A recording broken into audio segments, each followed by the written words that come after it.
SER Podcast. Bienvenidos a Sucedió una noche, un programa dedicado al mejor cine de todos los tiempos. I wanna hide from the sun, I wanna live in the dark, I wanna go to the movies.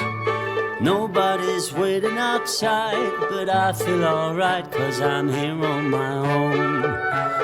I can kiss Marion and Jane, I can sing in the rain, I can be Superman. I'll never come out again.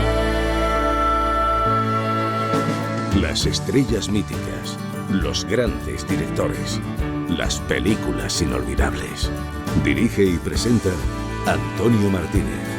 Saludos y bienvenidos a Sucedió una noche. En el programa de hoy vamos a recordar a un director maldito del cine español, Eloy de la Iglesia. Mis películas no son más que un reflejo de cómo yo soy, cómo yo pienso y de qué postura más o menos tengo ante la vida. Entonces eso escandaliza a la gente porque son actitudes atípicas, marginales, no asimiladas por las capas medias. Nuestra sección de villanos pone el ojo esta semana en un malvado del western, Frank, el personaje de Henry Fonda en Hasta que llegó su hora. Jim Cooper, Chuck Youngblood. Todos están muertos.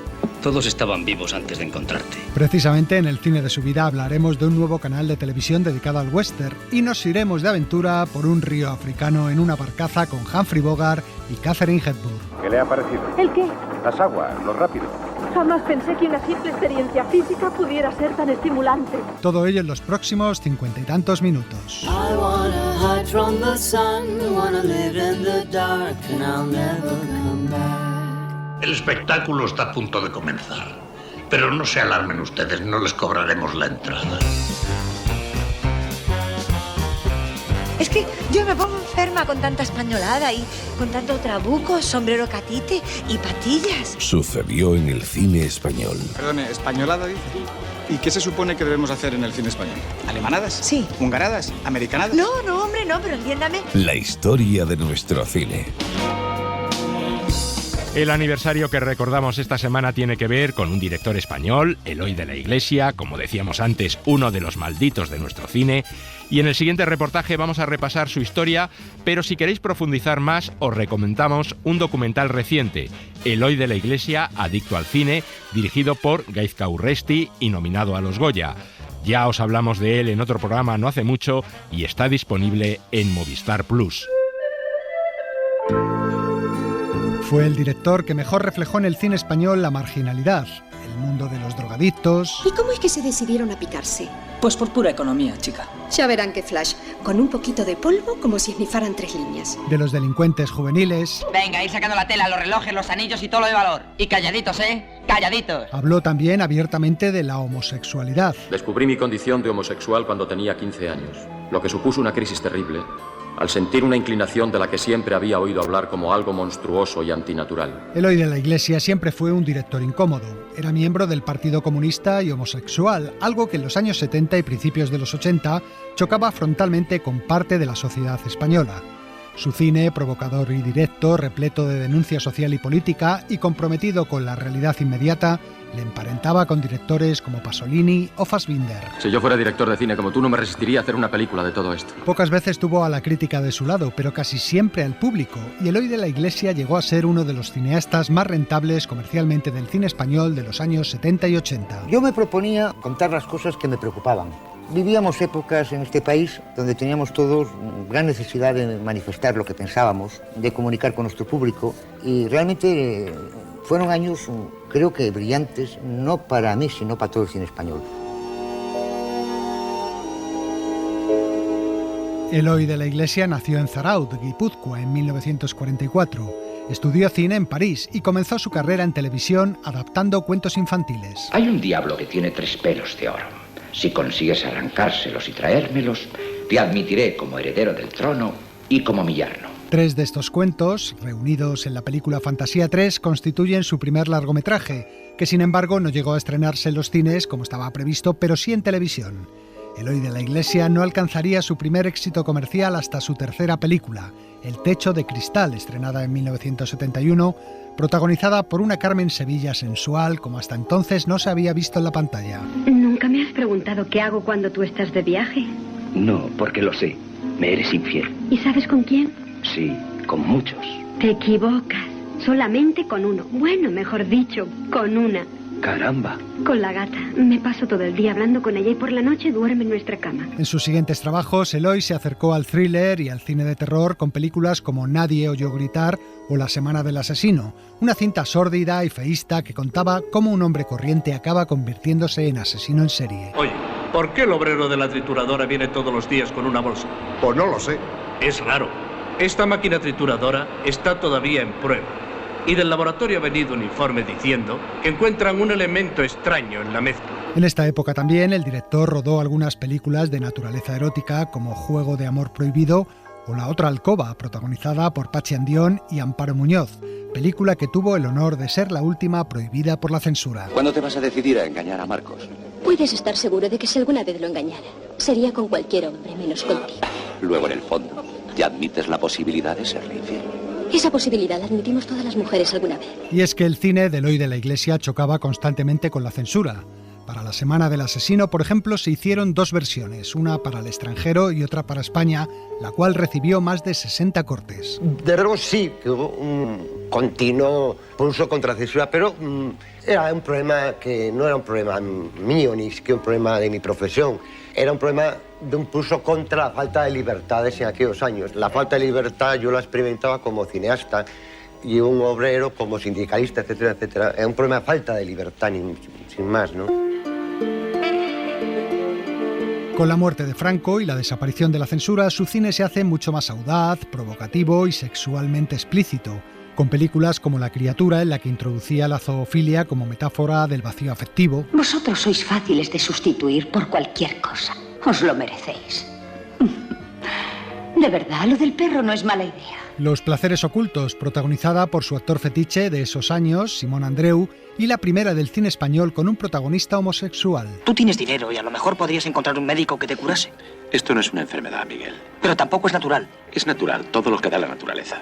Y te advierto que esto no ha sido de una pedrada. Pero tú nunca te has fijado en lo buenas que están las mujeres. Mira, cada uno busca las satisfacciones donde las encuentra. Sin más. O El sacerdote, en torno a la represión sexual que vivía un joven cura, también interpretado por Andreu. Es mentira que la carne sea débil. La carne es muy fuerte. Cuando ella manda, el espíritu no puede resistir. Es mentira, Padre Alfonso. Lo que de verdad es débil es el espíritu. El cine de Eloy de la Iglesia de aquellos años escandalizaba y cruzaba límites que muchos aún no estaban preparados para asumir en la España que salía de la dictadura franquista. Pero es curioso que esas problemáticas de esas películas que causan cierto escándalo por los esquemas marginales de que parte la película, luego en la mayoría de los casos son películas de gran aceptación del público. Yo no creo que la gente vaya a ver lo que le escandaliza. La gente va a ver aquello que le informa. En 1978 llegó uno de sus mayores éxitos y una de las películas más representativas de la transición. En El diputado, José Sacristán daba vida a un político comunista al que la ultraderecha intentaba destruir utilizando su homosexualidad. Nuestro partido es legal. Yo asisto a reuniones en la Moncloa y a recepciones en el Palacio de Oriente. Sin embargo, para muchos aspectos de mi vida privada sigo necesitando de este mismo apartamento. Sigo necesitando de esta misma clandestinidad. A continuación, el director rodó Miedo a salir de noche, en la que anticipaba uno de los temas a los que se dedicaría con tesón durante los años 80, la delincuencia y la inseguridad ciudadana. Robos, violaciones, bombas, atracos... Te pasas el día pendiente de esas noticias. Mira, hijo, yo no estoy pendiente. Es que ocurren. Con el general no pasaban estas cosas. Con Franco hicieron volar a Carrero, ¿eh? Si yo digo el general, Primo de Rivera. Pero si entonces eras una niña, mamá. Sí, una niña pero que podía pasear por el Retiro sin miedo a que me violasen. Y es que Eloy de la Iglesia sacaba muchos de sus argumentos de las noticias que leía en los periódicos. En fin, todo aquello que yo veía por la calle era una especie de periodismo cinematográfico. Fue en la prensa donde leyó la noticia de un joven delincuente abatido por la policía en un suburbio de Madrid. ¡Claro! ¡Claro! ¡Claro! ¡Claro! ¡Venga, hostias! Cuando iba a rodar por los barrios y los chavales de los barrios veían en la claqueta el nombre del Jaro, se formaban auténticos tumultos. Yo no lo sabía, pero realmente ese muchacho es curiosamente un mito popular, pues como lo pueda ser el Che Guevara.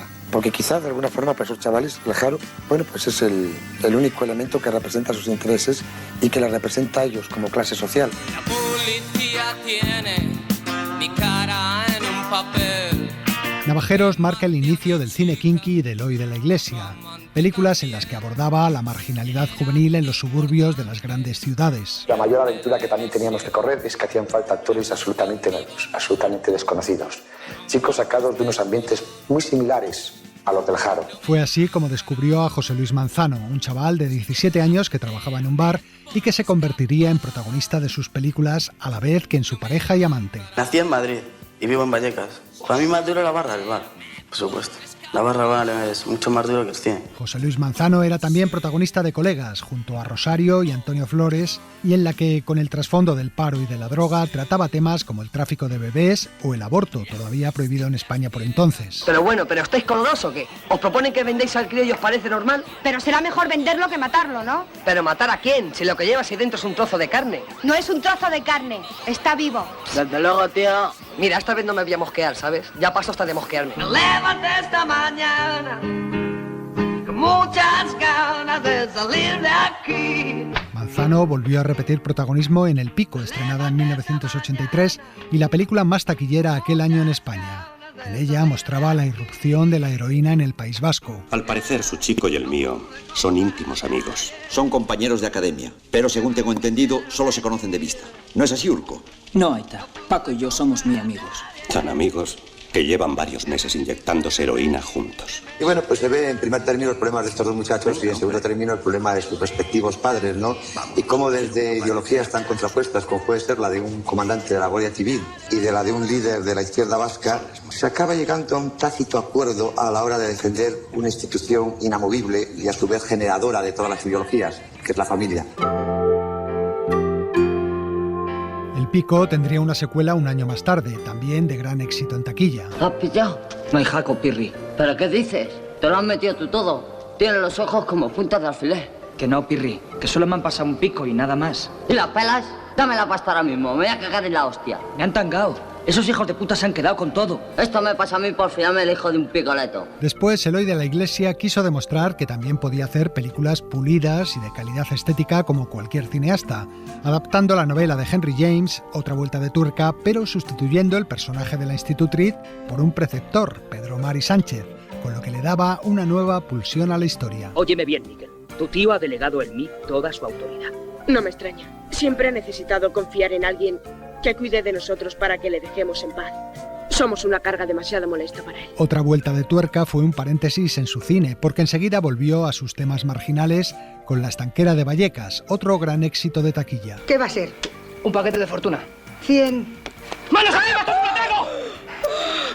Cristo bendito, Santa Águeda de mi corazón, Santa Catalina de Siena. ¡Déjese de hostias y suelte la pasta! ¡O le mando al otro barrio! Me sigue pareciendo muy interesante hablar del mundo suburbial, hablar de las clases de poseídas, hablar de esas zonas de la ciudad donde viven hombres y mujeres y donde, como dice la canción de la película, el vivir ya es un triunfo. Un trueno sin miedo,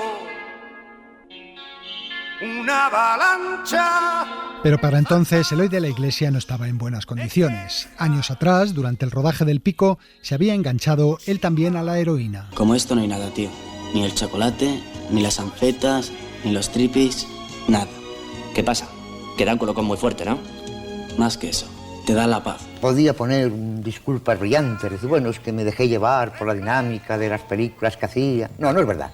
Serían sinceros si dijera. Fue un problema que me costó superar. Él consiguió superarlo, pero no así su pareja, José Luis Manzano, que murió de sobredosis en casa del director. Una de las personas a las que yo más he querido en mi vida y que murió de una sobredosis porque no hubo forma de hacerle que se retirara. A partir de ese momento, la vida de Eloy de la Iglesia entró en una etapa muy oscura. Con el estigma a cuestas de su adicción, arruinado económicamente por la droga y deprimido por la muerte de su pareja, el director se alejó del cine durante más de una década, cayendo casi en la indigencia. Solo con la ayuda de algunos amigos que le proporcionaban dónde vivir y algo de dinero, pudo salir adelante. Con ustedes, Eloy de la Iglesia. En 1996, y por iniciativa de su director, Diego Galán, buen amigo suyo, el Festival de San Sebastián le dedicó una retrospectiva y Eloy de la Iglesia empezó a recuperarse.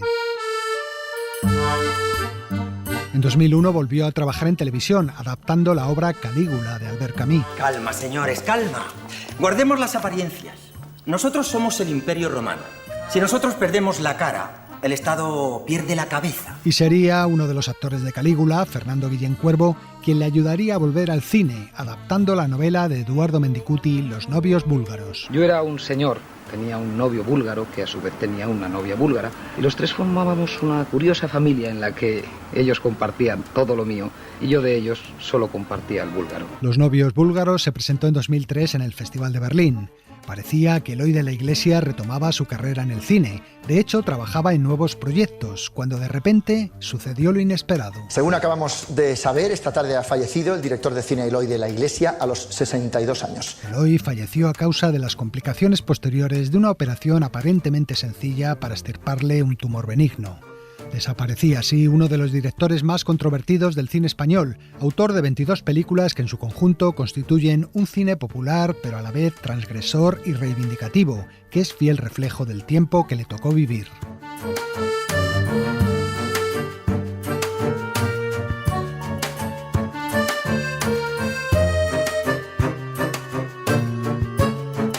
Dejamos a Eloy de la Iglesia porque llega el momento de nuestro juego de las películas.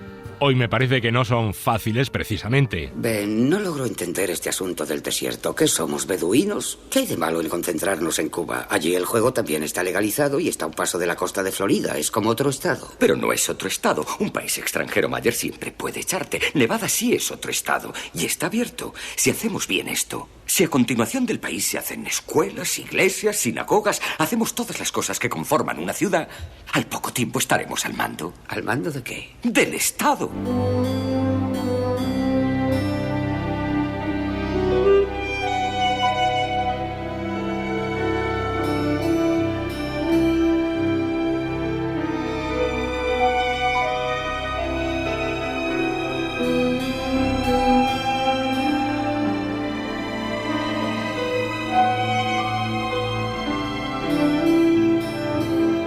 Pero bueno, ¿eres tonto o solo lo pareces? Este cartel ha puesto el mundo a tus pies. Arriba. El príncipe de Gales vino a verte. ¿Gracias a qué? Pues a este cartel. Pequeño genio, la academia no te aprecia. Pero ese cartel te ha hecho más célebre que a los laureados. ¡Ja! No es tonto el enano, ¿eh?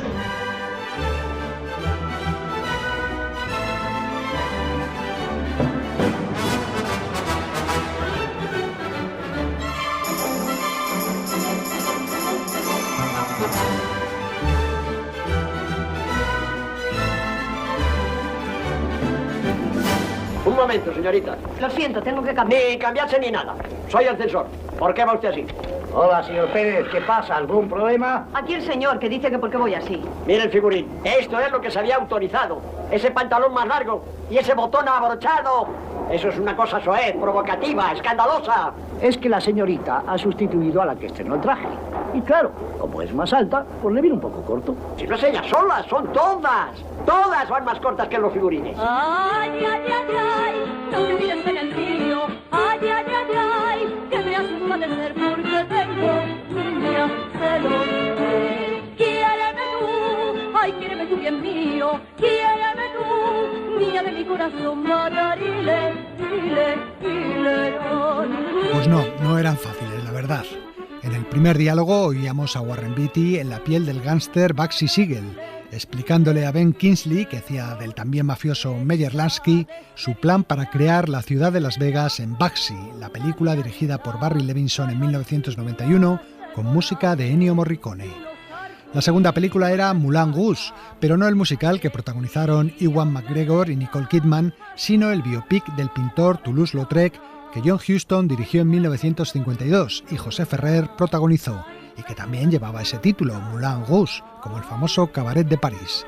La música de la película era obra de Georges Sauric. Y terminábamos con una película española de los años 70, Pim Pam Pum Fuego, dirigida por Pedro Lea y protagonizada por Concha Velasco y Fernando Fernán Gómez.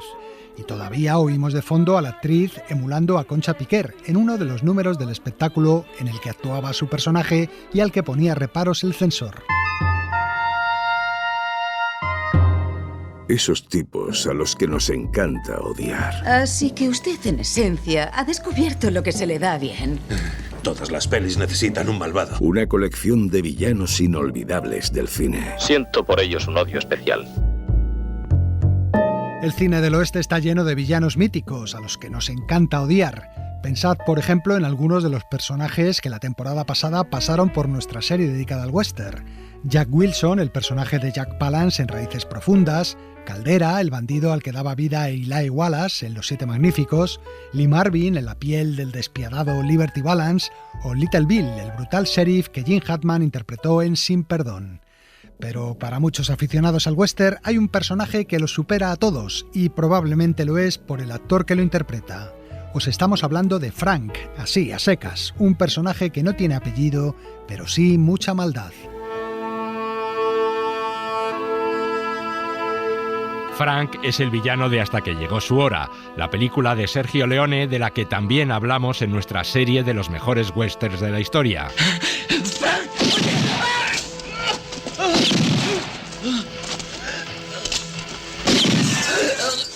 Como podéis escuchar, Frank es un tipo de gatillo fácil. Quizá mis armas le parezcan a usted muy simples, pero hacen agujeros lo bastante grandes para resolver los pequeños problemas. No tiene escrúpulos y no le tiembla la mano nunca, aunque sus víctimas sean mujeres o niños. ¿Era necesario matarlos a todos?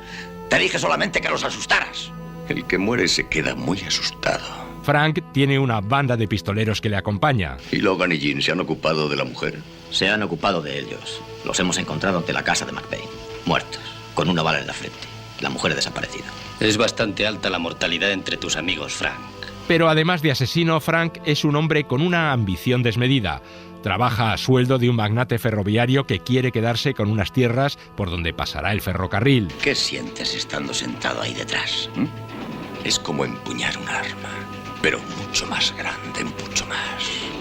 Estando a su lado, he aprendido a pensar en grande. Pero llegado el momento no dudará en traicionar a su propio jefe, que es además un hombre lisiado. Cuando no estás en el tren pareces una tortuga sin caparazón. Es gracioso. Te pones tu corsé, hablas como un hombre y nadie sabe lo asustado que estás. He venido para hacer un trato, Frank. No tengo tiempo para competir contigo. ¿Competir? Si ni siquiera puedes tenerte en pie. Así es Frank, una auténtica alimaña con botas y sombrero del oeste y con el rostro de uno de los mejores actores de la historia del cine, Henry Fonda.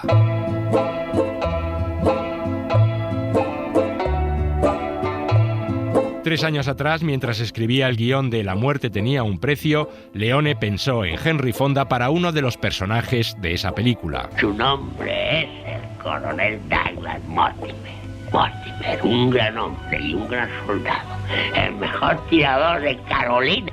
Aunque Fonda casi siempre hacía de héroe en las películas, Sergio percibía en él un lado muy frío, una especie de distanciamiento que, en su opinión, era ideal para hacer de villano. No tiene usted aspecto de caballero defensor de viudas indefensas. Sin embargo, el guión de La muerte tenía un precio que le envió, fue rechazado por el agente del actor sin ni siquiera enseñárselo a Henry Fonda, y el papel de Mortimer acabó en manos de Lee Van Cleef, quien, por cierto, ya no abandonaría el género spaghetti western jamás. 3 años después, en 1968, Sergio Leone lo volvió a intentar y esta vez el guión de Hasta que llegó su hora sí llegó a manos del actor. Sergio Leone asked me to do a film and sent me the script and I just couldn't believe it. Sergio Leone me envió el guión de la película y no me podía creer que me propusiera ese papel. Vino a verme para convencerme y comimos juntos. Yo no había visto ninguna película suya ni conocía su reputación, así que organizó una proyección para mí de sus películas con Clint Eastwood. En una de ellas aparecía Eli Wallace, que es amigo mío, así que le llamé, le pedí consejo y me dijo: no lo dejes escapar, acepta, te encantará Sergio porque es maravilloso. Así que acepté. No era la primera vez que el actor interpretaba a un bandido del oeste. Casi 30 años antes había dado vida a otro Frank, Frank James, el hermano de Jesse James en la película Tierra de Audaces. Jesse, eres mi hermano menor y debo quererte, pero no dejar que me vuele en la cabeza solo porque no sepas dominarte. Luego, en su secuela, La venganza de Frank James, Henry Fonda daba cuenta del asesino de su hermano. Es sobre Beaufort. He descubierto dónde está. ¿Dónde? En un campamento minero, a 4 días a caballo. Unos vaqueros hablaban de él en la cuadra. Ensilla los caballos, saldremos enseguida. Sí. Juré matar a Beaufort y tengo que cumplirlo. Pero aquel personaje, aunque bandido, funcionaba en realidad como el héroe de la película. Esta vez, en cambio, se trataba de un personaje realmente malvado, el primero de su carrera. And in the months before I went, I kept thinking now. En los meses previos al rodaje no dejaba de pensar, ¿cómo interpretaré a ese tipo duro y sin escrúpulos? Así que fui a un optometrista y le pedí que me hiciera unas lentillas que oscurecieran mis ojos. Me dejé un gran bigote y una perilla como la del asesino de Lincoln. Quería transformarme en un canalla, pero cuando me vio Leone me dijo, quítate ahora mismo todo eso. Quería mis ojos azules. Henry Fonda no entendía por qué, pero lo comprendió al momento al rodar la primera escena en la que aparecía su personaje. En ella se veía a 5 tipos con largos guardapolvos que acababan de masacrar de forma terrible a una familia. Lentamente se acercaban con sus armas hacia un niño que los miraba aterrado. Y delante del chico se colocaba una figura. Entonces la cámara giraba muy despacio para mostrar su cara y ahí estaba la razón por la que Sergio me había elegido. Quería que el espectador se sorprendiera al ver mi rostro y dijera, ¡por el amor de Dios, si es Henry Fonda! Jesus Christ, it's Henry Fonda. ¿Qué hacemos con este, Frank? Ya que has pronunciado mi nombre.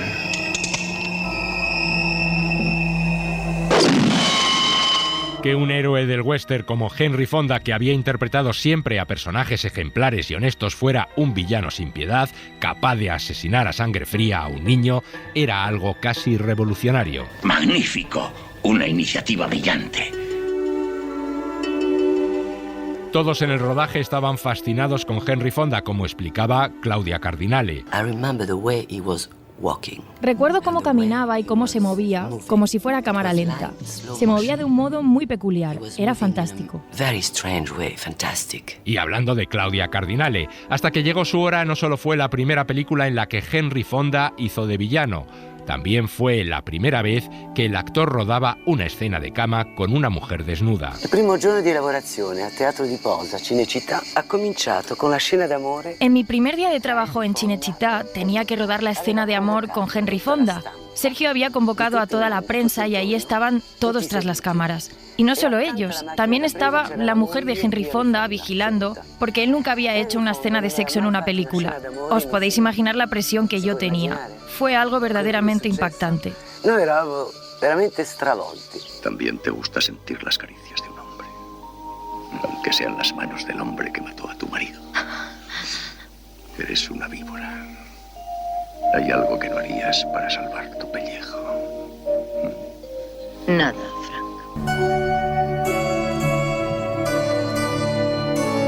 Henry Fonda hizo su trabajo con una profesionalidad que dejó admirado a todo el equipo de Hasta que llegó su hora. Tonino Delicoli era el director de fotografía de la película.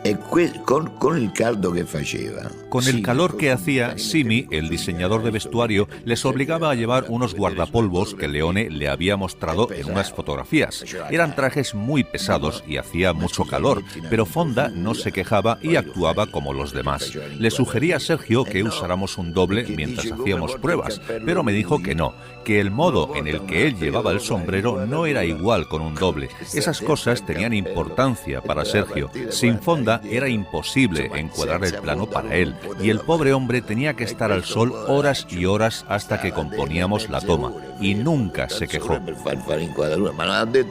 Fue así como Henry Fonda, el perfecto héroe americano, el actor que siempre había representado personajes positivos, creó uno de los villanos más escalofriantes de la historia del cine. Si le has visto, lo recordarás. Eso sí, un villano no apto para todos los públicos. Cuando Hasta que llegó su hora se estrenó en la televisión estadounidense, el momento en el que Frank, sonriendo, disparaba al niño, fue eliminado de la película. Y es que los ejecutivos de la tele no creían que el público pudiera soportar a Henry Fonda haciendo algo tan canallesco en la pantalla.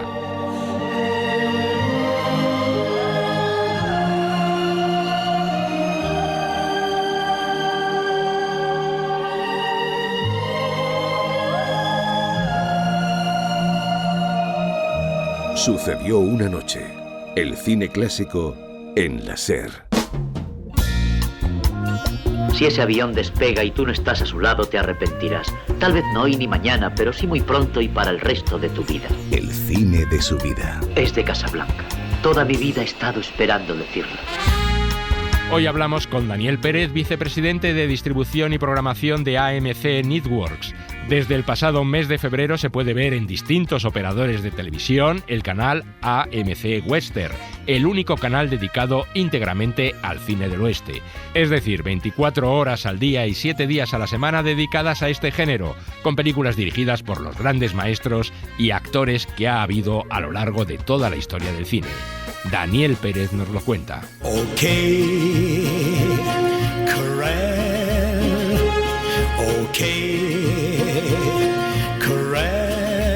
Nosotros, primero que tenemos un portfolio de canales muy amplio y tenemos muchos canales divididos por géneros. Es decir, teníamos un canal de terror como es Dark, teníamos un canal de acción como Extreme, un canal que era más mainstream, o sea, más de todos los públicos como es Hollywood, que es un referente para el cine norteamericano que todo el mundo conoce. Y el western es un género que funciona muy, muy bien en televisión. Esto es el oeste, señor. Y cuando los hechos se convierten en leyenda, no es bueno imprimirlos. Es un género que en audiencias suele dar datos altos y además, para el caso del pago, el perfil del espectador del western es muy afín al perfil del abonado de la televisión de pago. Es un perfil masculino, mayor de 45. Entonces vimos que teníamos una oportunidad ahí, que había un hueco que no había ocupado nadie y decidimos lanzarnos a la aventura de AMC Western. Bueno, aún no han resuelto ustedes mi problema. Resolver problemas no es asunto nuestro. Lo nuestro es el plomo.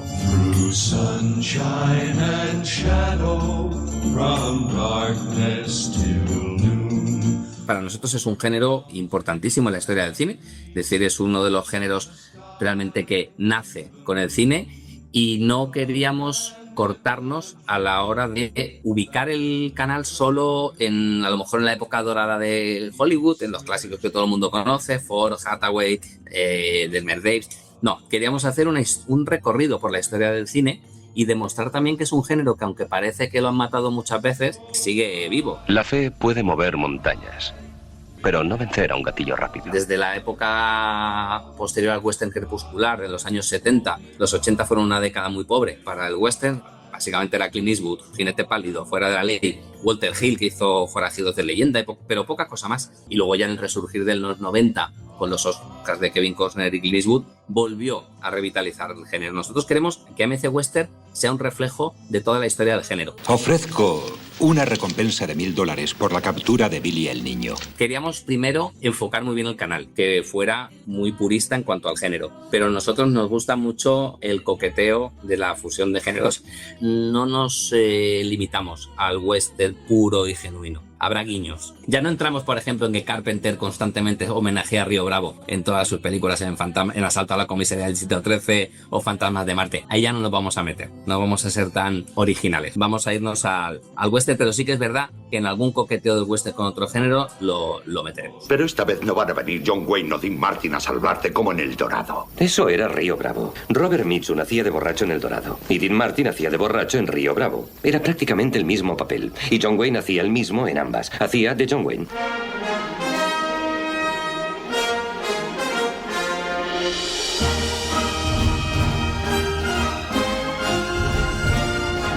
Con AMC Western nos ha pasado un poco como nos pasó el año pasado con 20V, que es un canal que, como ataca mucho a la emoción, porque el western ha estado presente en nuestras vidas desde hace muchísimos años y era raro estar en una casa en la que de repente por la tarde no apareciera por ahí John Wayne en la tele. Entonces la gente lo ha agradecido mucho. Esta vez John Wayne no terminará marchándose con Grace Kelly.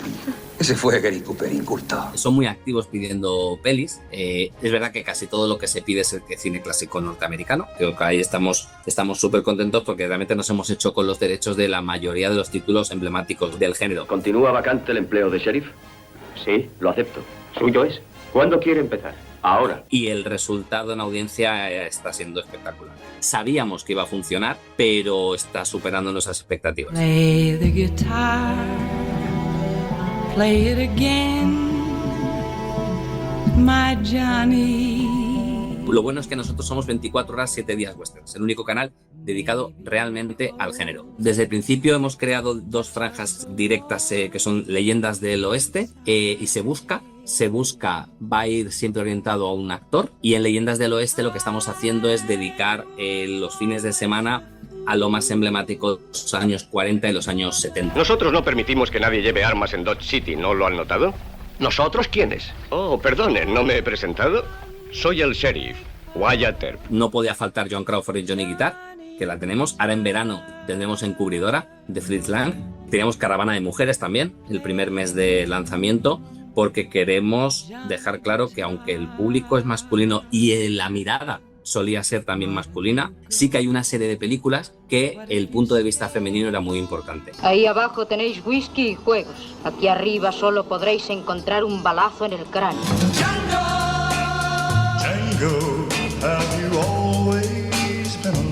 Hemos comprado ya Spaghetti Western, hemos comprado películas, por ejemplo, de Sergio Corbucci. Hemos comprado El blanco, el amarillo y el negro, que es una película que a mí me gusta mucho, la tenemos. Tú entras al salón primero, solo y desarmado. Luego Sakura llega y salva vida tuya. Así ya no tienes deuda contigo, poder finalmente matar a ti. ¿Qué tú dices? Yo digo que tú, gran idea de Alcornoque. Para mayo tenemos Jinete Pálido y Agáchate Maldito, que son dos pelis. Agáchate Maldito le tenía muchas ganas.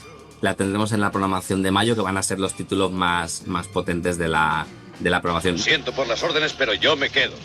No por esta revolución que me importa un comino, pero uno se harta de ir de un lado a otro por los montes y entonces decide pararse. Así que yo me quedo aquí a esperar a que llegue Gunther Reza. ¿Por qué? Puede que sea solo por testarudez o sencillamente porque me duelen mucho los pies. Tarantino ha hecho mucho por el western. Además, el tío tenía una mirada muy puesta en el spaghetti western. Es el western que más le gustaba. Es el western más sangriento, es el western más seco. Utilizar a Morricone en Los Odiosos 8 es una declaración de intenciones, porque al tío es que le gustaba mucho el spaghetti. Entonces todo eso hace que el género siga súper vivo. ¿Qué tal si me explica qué hace un cazarrecompensas africano vagando bajo la nieve en el corazón de Wyoming? Cobrar un par de recompensas en Red Rock. Lo que sí te puedo decir es que durante todo el 2026 vamos a ver una parte importante de los títulos más emblemáticos del género. Y estamos muy contentos por ello.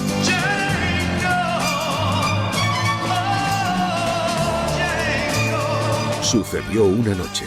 El cine clásico en la SER. Jack Bourbon presenta En pos de la aventura. ¡Rumbo a estribor! ¡Arriba con esas velas! ¡Ya no hay cadenas que nos aten! Las mejores películas de un género emocionante y liberador. No dormiré en toda la noche. ¡Menuda aventura! ¿Qué tal, amigos? La película que os traigo hoy es uno de los grandes clásicos del género, La Reina de África, dirigida por John Huston en 1951 y protagonizada por Katharine Hepburn y Humphrey Bogart, una sabia combinación de humor, romance y aventura que la hace absolutamente irresistible. Sobre el rodaje de La Reina de África se han escrito libros y rodado películas.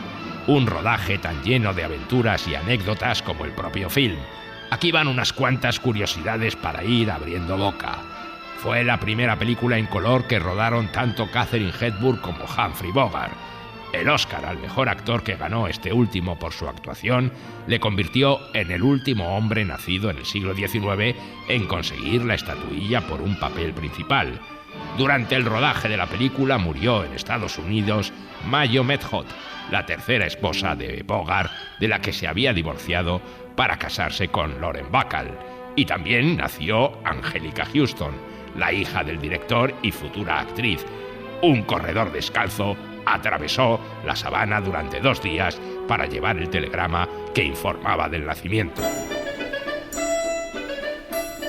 Cuando John Huston anunció que pensaba rodar la película en escenarios naturales africanos, todo el mundo le dijo lo mismo. Eso es imposible. Era el año 1950 y aún no había costumbre de filmar en exteriores. Eso no se puede hacer, le digo que no. Ya le dije antes que no podemos bajar por el Ulanga. Hollywood seguía rodando selvas y desiertos en estudio o localizaciones controlables. Si la película se rodara en un río de Inglaterra, el riesgo de rodar en color disminuiría mucho. Eso sería con cualquier otro director. Y es que Huston era un aventurero dentro y fuera del cine y estaba convencido de que el rodaje en localizaciones reales, navegando cientos de kilómetros por un río, era la única forma de hacer creíble su historia. Si un fotograma de la película se rueda en Inglaterra, yo me retiro. No voy a rodar una imitación de decorados solo para complacerte. El director pensaba que si los actores sufrían tanto como sus personajes, nadie pondría en duda la autenticidad del relato. Está bien, usted gana. Los cocodrilos se van a dar un banquete. Bajaremos por el río. Ella es una misionera bastante estirada, él un barquero borrachín. Había un viejo pescador que zarpó del puerto de Pímplico. La Primera Guerra Mundial ha estallado y los alemanes se extienden por el continente africano. Yo lo que pienso es que quieren convertir a los nativos en soldados y ocupar toda África. Huyendo de ellos, estos dos personajes tan diferentes inician un viaje a bordo de una barcaza, la Reina de África, en la que deberán descender un río cargado de peligros. Los alemanes tienen allí un fuerte sobre el río. Si intentamos pasar bajo sus cañones nos volarían en pedacitos. Y después de eso están los rápidos, unos 150 kilómetros de agua que parece salir de una manguera contra incendios. La Reina de África unía por primera vez en la pantalla a dos monstruos sagrados del celuloide como Humphrey Bogart y Katharine Hepburn, dando lugar a uno de los duelos interpretativos más inspirados de la historia del cine. ¿De modo que quiere seguir? Claro que sí. Oiga, usted está loca. ¿Perdón? ¿Sabe lo que hubiera pasado si chocamos contra una de esas rocas? Pero no chocamos. Le voy a decir una cosa. Los rápidos no son nada para lo que nos espera. Mejor dicho, yo ni siquiera los llamaría rápidos. Será fantástico. Señorita. Bogart se quitó la gabardina de detective y la Hepburn encontró en un consejo de Huston la clave para interpretar a su personaje. Houston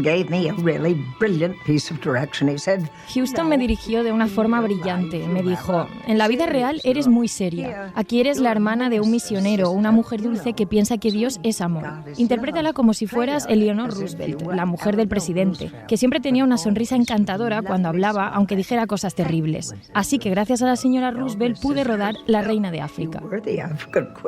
La leyenda dice que en realidad John Huston solo buscaba una excusa para ir a África y cazar un elefante, y así lo contó Clint Eastwood en su película Cazador Blanco, Corazón Negro, basada en la novela del mismo título de Peter Biertel, co-guionista de La Reina de África. ¿Safari? Creí que nos iríamos de safari al acabar la película. Si esperamos a terminar la película nos quedaremos sin safari.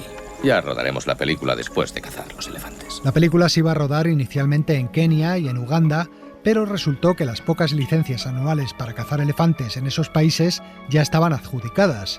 En cambio, en el Congo belga no existían restricciones y Huston se fue allí con la excusa de buscar nuevas localizaciones. Lo contaba John Cardiff, director de fotografía de la película. Íbamos a empezar el rodaje en Uganda, en el lago Victoria, que era todavía territorio británico, pero cuando llegamos allí a Houston no le gustó. Dijo que le parecía demasiado bonito, así que se fue a buscar otras localizaciones y desapareció durante 2 semanas. Mientras nosotros nos preguntábamos qué le habría pasado, si se lo habrían comido los cocodrilos. Si Huston retrasó deliberadamente el comienzo del rodaje para irse de caza es algo que no se sabe. Lo cierto es que el director regresó asegurando que había encontrado el lugar ideal para filmar en un afluente del río Congo. Todo el equipo se trasladó allí y al fin el rodaje pudo comenzar. John, cuando quieras. Bien, silencio todo el mundo. ¿Preparada, señorita Kate? Motor. Escena 1, toma primera. Acción. Nunca antes había navegado por los ríos africanos una flotilla tan extraña como aquella. Consistía en una vieja embarcación y una serie de balsas. 3 de ellas llevaban el equipo técnico. Otra era un plató secundario con cámaras y en una quinta montaron una tienda de campaña que hacía de camerino improvisado para Katharine Hepburn. Y así, John Huston y un equipo formado por 40 personas se internaron en el Congo belga. Tenemos mucha reserva de comida, así que en este aspecto no hay problema. 2000 cigarrillos, 2 cajas de ginebra. Podemos quedarnos aquí meses si queremos. Pero navegar por el río rodando no era sencillo. Las cámaras y focos se enganchaban constantemente en las ramas que sobresalían. La balsa con el camerino de la Hepburn se hundió a los 2 días, además de otros problemas que relataba la actriz. Houston no sabía mucho sobre navegación fluvial. A veces la corriente nos arrastraba a toda velocidad, nos desviaba hacia un lado y entonces alguien gritaba, ¡agachaos! Y todos nos quedábamos tumbados para mantener la estabilidad. De lo contrario, habríamos acabado en el foso de los cocodrilos. A la expedición se unió también Lauren Bacall, que quiso acompañar a su marido durante todo el rodaje y acabó ejerciendo de cocinera y cuidadora de enfermos. El equipo trabajaba 7 días a la semana, enfrentándose a todo tipo de inconvenientes y peligros. El calor y la humedad eran insoportables. Las lluvias torrenciales hacían detener la filmación durante días y Huston aprovechaba la coyuntura para desaparecer en la jungla con una escopeta colgada al hombro. ¿A dónde vas, John? ¡Me voy de caza! ¡No podemos rodar esta escena con lluvia! Según contaba el director, Katharine Hepburn también acabó practicando la caza mayor. Y Kate no lo veía con buenos ojos. Me decía, John, esto no me cuadra con tu carácter. Sé que no eres un asesino, pero te vas y disparas sobre esos hermosos animales. Y yo le contestaba, Katie, nunca lo entenderás realmente a menos que no vengas conmigo y lo experimentes por ti misma. Así que dijo, vale, iré. Y me la llevé de caza. A partir de entonces se convirtió en una auténtica Diana cazadora. Y es que si algo no faltaba en aquella selva eran los animales. No ha visto usted cocodrilos por aquí, ¿verdad? ¿Cocodrilos? Cocodrilos, sí, o serpientes venenosas que se colaban una y otra vez en las cabañas. Una tarántula picó al productor Sam Spiegel, que salvó la vida de milagro gracias a las dosis masivas de penicilina que Loren Bacall llevaba en su equipaje. Bogart, por su parte, fue atacado por un jabalí salvaje y tuvo que trepar a un árbol para escapar. En otra ocasión, un ejército de hormigas rojas invadió el campamento. Pero lo peor era el enjambre de mosquitos que les visitaba cada tarde. Las picaduras en sí no son lo peor, es la nube a tu alrededor. Me han contado que han vuelto locos a manadas enteras de búfalos, que se lanzaban a correr y correr hasta caer al suelo muertos. Los rápidos del río también causaban estragos. ¿Cree que saldremos de esta, señor Arnold? Oh, sí, por supuesto que sí. Si mantenemos el vapor y la caldera no explota y ese remiendo resiste. Y no encallamos en esas rocas. Pues no, la barcaza que servía como plató principal chocó contra las rocas y se hundió. ¿Qué daños puede haber sufrido? Empezaremos por achicar el agua. Tuvieron que invertir varios días para sacarla del río y repararla. De sobra era conocido que Bogart y Huston eran dos bebedores de cuidado. Es mucho trabajo. Vendrá bien un trago. La Hepburn no lo soportaba y se quejaba continuamente del aliento de su compañero. Los hombres se emborrachan de vez en cuando. Es la humana naturaleza. La naturaleza, señor Arnold, es lo que hemos venido al mundo a superar. Una noche arrojó al río toda la provisión de whisky de la pareja, exactamente igual que en una secuencia que habían rodado pocos días antes. Tenga compasión de mí. Usted no sabe lo que está haciendo, señorita. Si me la tira toda, me moriré. ¡No es de su propiedad! Al final, Bogart y Huston tuvieron su venganza. La gran broma fue para mí porque yo era bastante moralista y me decía, viajo con dos borrachos, mejor no beber nada. Así que solo bebía agua, mucha agua. John nunca enfermó, Bogart tampoco. Y yo, en cambio, casi muero de disentería porque el agua estaba contaminada. Todo el equipo acabó enfermando de disentería. Solo ellos dos, que no probaban el agua y hasta se lavaban los dientes con ginebra, se libraron de pasar por la enfermería.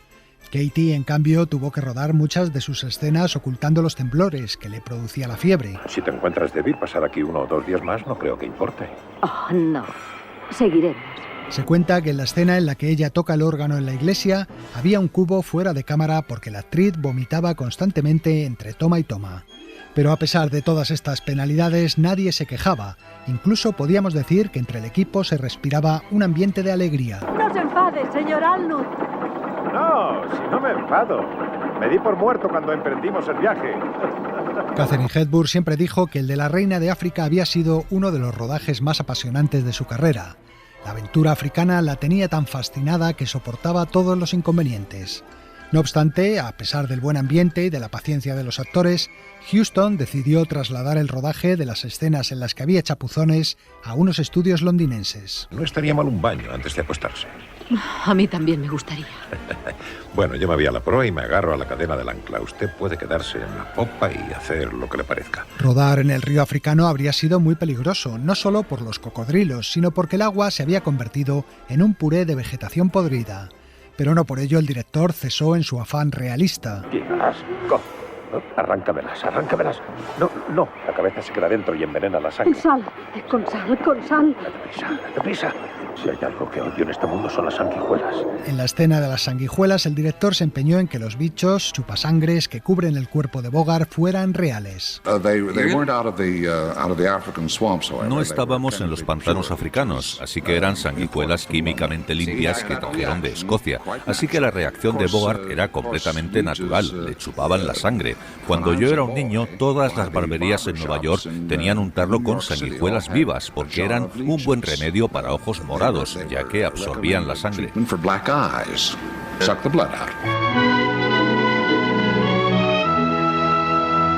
Por fin, a finales del verano de 1951, terminó el rodaje. Bueno, tenemos La Reina de África. Al contrario de otros clásicos que han sido reivindicados con el tiempo, La Reina de África contó desde el primer momento con el favor de la crítica y del público. ¡Lo conseguimos! ¡Lo conseguimos! Bogart ganó por su actuación el Oscar al mejor actor, el único de su trayectoria. No hay nada que no pueda hacer un hombre si tiene fe en sí mismo. Nunca te rindas, ese es mi lema. Y Katharine Hepburn firmó uno de los papeles más recordados de su carrera. Nunca olvidaré tu cara cuando íbamos por los rápidos. La frente alta, la barbilla fuera, el pelo flotando al viento, la viva imagen de una heroína. Oh, mira que yo una heroína. El rodaje de La Reina de África se convirtió pronto en una leyenda. Qué cosas nos han pasado, Rosie. No nos faltarán historias que contar a nuestros nietos, ¿verdad? Una leyenda que el propio Huston se encargó de fomentar. Esto es, por ejemplo, lo que contó cuando en 1983 recibió el premio del American Film Institute por toda su trayectoria. Recuerdo que un día los soldados congoleños aparecieron en el complejo que estábamos construyendo para albergar al equipo cuando llegara. Arrestaron a nuestro cazador nativo, cuya tarea era abastecer la olla con carne de la selva. Pasaron varios días antes de que supiéramos por qué. Habían desaparecido varios aldeanos en la zona. Resulta que, junto con los antílopes, aves y monos que cazó, habíamos estado comiendo lo que allí eufemísticamente llaman un cerdo grande. Dicen que a veces las condiciones más duras traen los mejores resultados. Esta película es la prueba de ello. Uno de esos títulos imprescindibles de la historia del cine. La Reina de África, la quinta esencia de la aventura romántica. La Reina de África, la barcaza, eran en realidad dos embarcaciones. Una era un barco diésel utilizado por la Compañía Británica del África Oriental para transportar pasajeros y carga a través del lago Alberto. Actualmente se encuentra fondeado en Cayo Largo, Florida, y se puede visitar. El otro barco se usó para las escenas rodadas en el Parque Nacional de las Cataratas Murchison en Uganda, y se puede visitar también en la población de Jinja de ese país. En fin, amigos, hasta la semana que viene.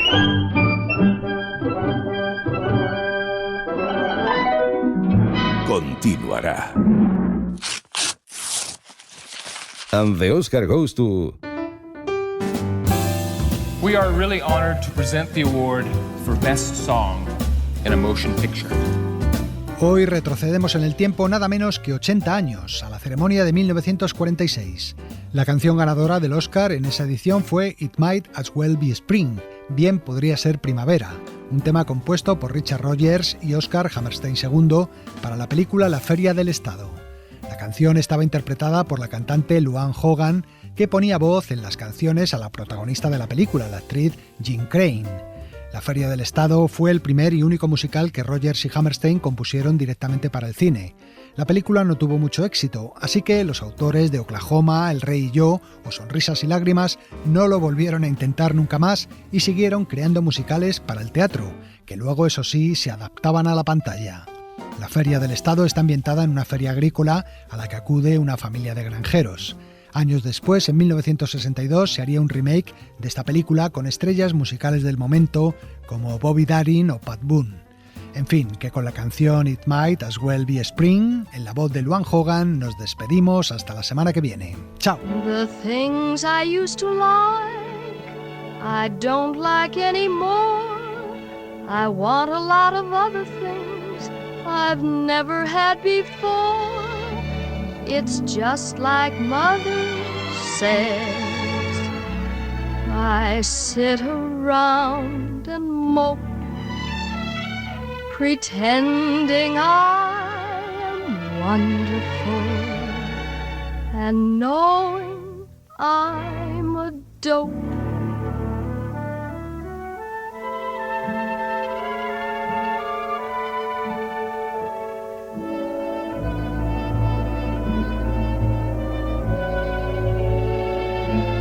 I'm as restless as a willow in a windstorm.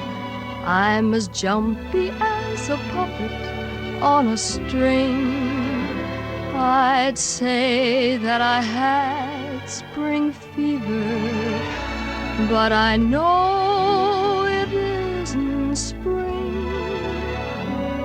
I'm starry-eyed and vaguely discontented, like a nightingale sing spring fever when it isn't even spring.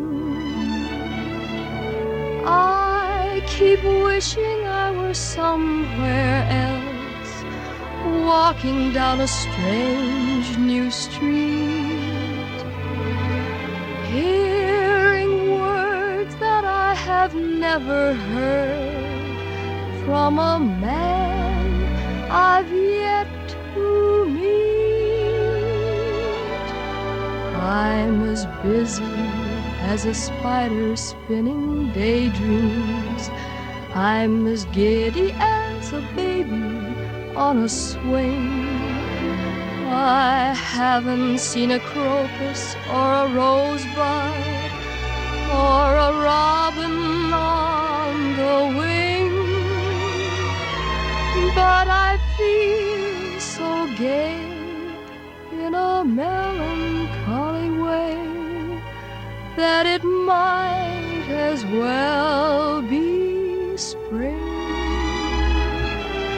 It might as well be spring.